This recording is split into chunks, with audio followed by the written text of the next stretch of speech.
Irregular mind പോഡ്കാസ്റ്റിൻ്റെ മറ്റൊരു എപ്പിസോഡിലേക്ക് വീണ്ടും സ്വാഗതം. ഇത് ധർമ്മരാജ സീരീസിലെ 15ാമത് എപ്പിസോഡ്. കഥ പറയുന്നത് സന്തോഷ്.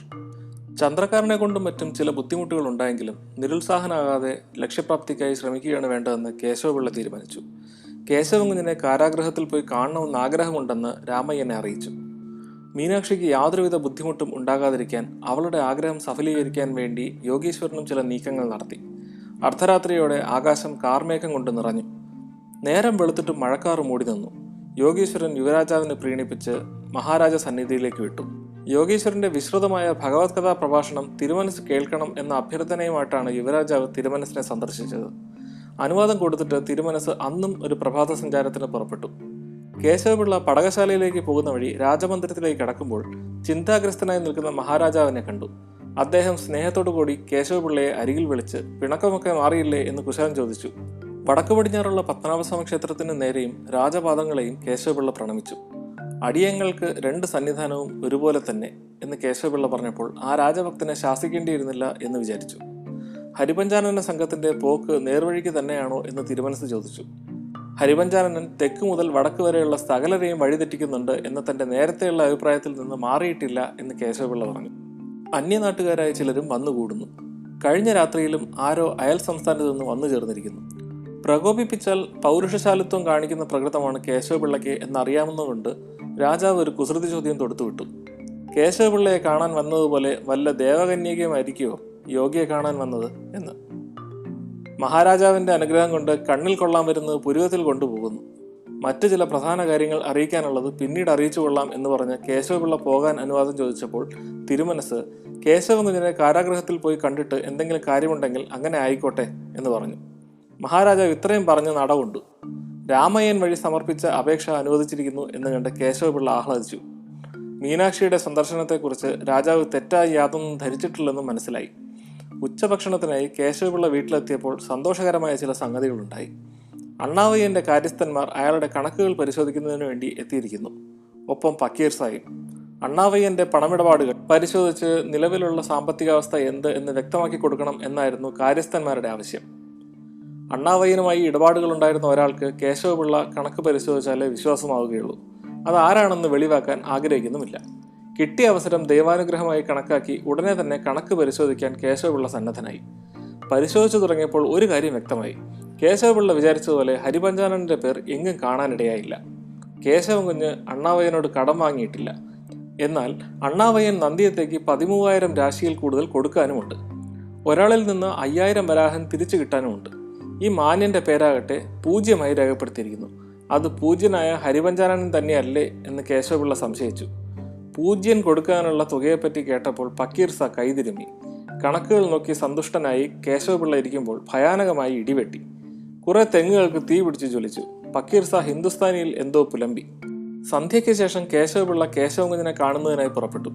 കാവൽക്കാരൻ കേശവപിള്ള വരുമെന്ന് അറിയിച്ചിരുന്നതിനാൽ അയാളെ അകത്തേക്ക് കൂട്ടിക്കൊണ്ടുപോയി. ഗ്രന്ഥം വായിച്ച് രസിച്ചുകൊണ്ടിരുന്ന കേശവകുഞ്ഞിന്റെ സമീപം എത്തി.